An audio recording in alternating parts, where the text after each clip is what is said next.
Aquilo é Godzilla. Qual foi o filme pipoca feito em Hollywood baseado em marcas como heróis da Marvel, da DC, ou mesmo de monstros como King Kong ou Godzilla, que você viu no cinema ou mesmo em casa nos últimos, sei lá, 2 anos e que você terminou com a sensação de que filmaço que eu acabei de ver? Eu particularmente me diverti sim com alguns deles, como esse aqui, por exemplo, Godzilla vs Kong, mas daí a dizer que é um filmaço, vai uma distância bem grande, né? O que me traz ao tema desse vídeo, que é a aula de cinema que Godzilla Minus One, feito pela Toho no Japão, dá para Hollywood. Sério, o 33º filme da produtora japonesa Toho sobre o kaiju mais famoso da história do cinema não só coloca no chinelo qualquer filme do chamado Monsterverse americano centrado nesse mesmo personagem, como ainda o faz com 1/10 do orçamento. É isso mesmo que você ouviu.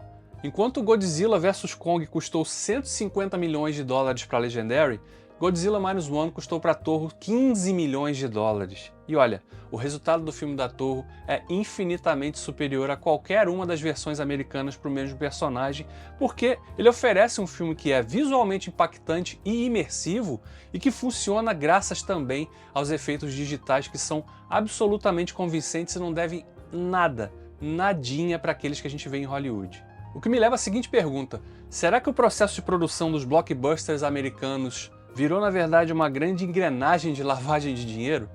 Porque, né? Como explicar que entregam tão pouco gastando tanto?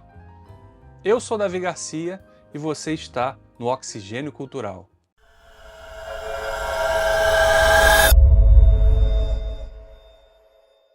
Em 2024, Godzilla completa 70 anos e que belo presente antecipado à franquia, e os fãs do kaiju mais famoso do cinema acabaram ganhando com esse Godzilla Minus One, que, como eu disse antes, é o 33º filme, considerando apenas aqueles produzidos no Japão. E por que eu estou dizendo que ele é um presente para a franquia e, claro, para os fãs dos filmes do Godzilla? Por conta de uma decisão simples, mas que faz toda a diferença, que é de saber que, para funcionar, um filme catástrofe como esse Godzilla Minus One precisa fazer com que a gente se importe com o elemento humano da sua história e o destino dos seus personagens. E isso, o filme dirigido por Takashi Yamazaki inegavelmente faz muitíssimo bem. Com sua trama situada entre 1945 e 1947, o filme faz uma referência direta para um dos momentos mais angustiantes da história do Japão no período pós-guerra, quando o país se encontrava no fundo do poço de seus níveis socioeconômicos e, por que não dizer também culturais, depois de ter sido derrotado na Segunda Guerra e sofrido as consequências do bombardeio atômico feito pelos Estados Unidos. Tá, mas esse Minus One do título, o que tem a ver, afinal, com o filme em si? Bom, ele na verdade é uma referência direta àquele momento do Japão, né? Depois do final da Segunda Guerra, eles estavam ali no chamado nível zero, tendo que reconstruir tudo, e aí surge o Godzilla nesse contexto com seu poder devastador e destruidor para piorar ainda mais a situação, jogando ela então para um nível ainda mais baixo, o nível -1. Nesse sentido, num contexto em que a população em geral tenta lidar tanto com as perdas materiais, mas principalmente as pessoais e emocionais provocadas pelo envolvimento do Japão na Segunda Guerra, o surgimento do kaiju monstro e seu poder destruidor e devastador de cidades acaba jogando a moral e o emocional da população e do próprio governo do país num nível ainda mais baixo, o que mais uma vez reforça o próprio título do filme, não é mesmo?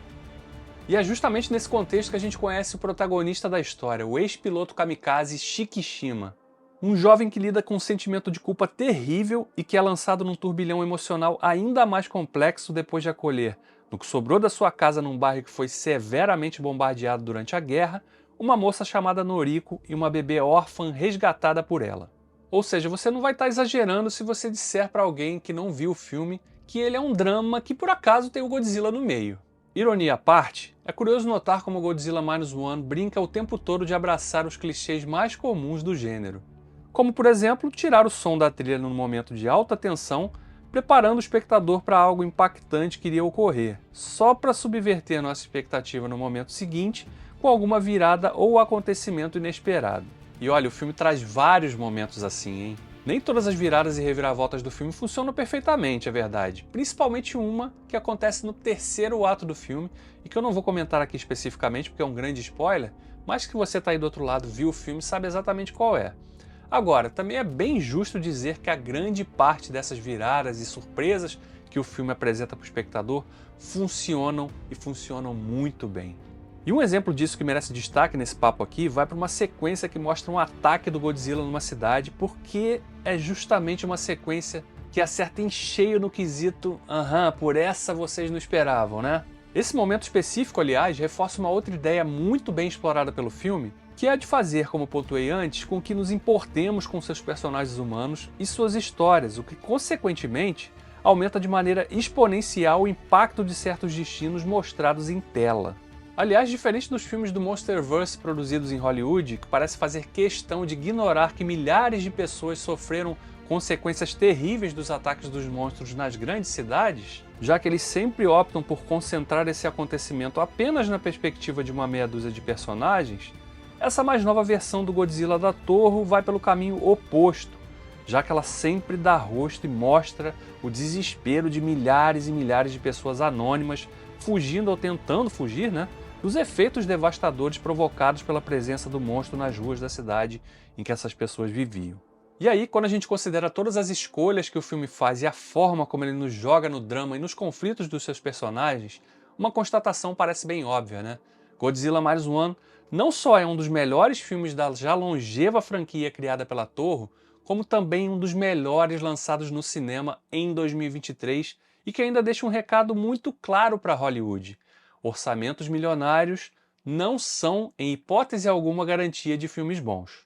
Se você viu Godzilla Minus One e concorda ou discorda de mim, deixe seu comentário aqui embaixo, vamos continuar essa conversa. E se por acaso curtiu esse conteúdo, deixe seu like, se inscreva, porque eu vou ficando por aqui na expectativa de ter a sua audiência nos outros vídeos aqui do canal. Um forte abraço, obrigado e até o próximo!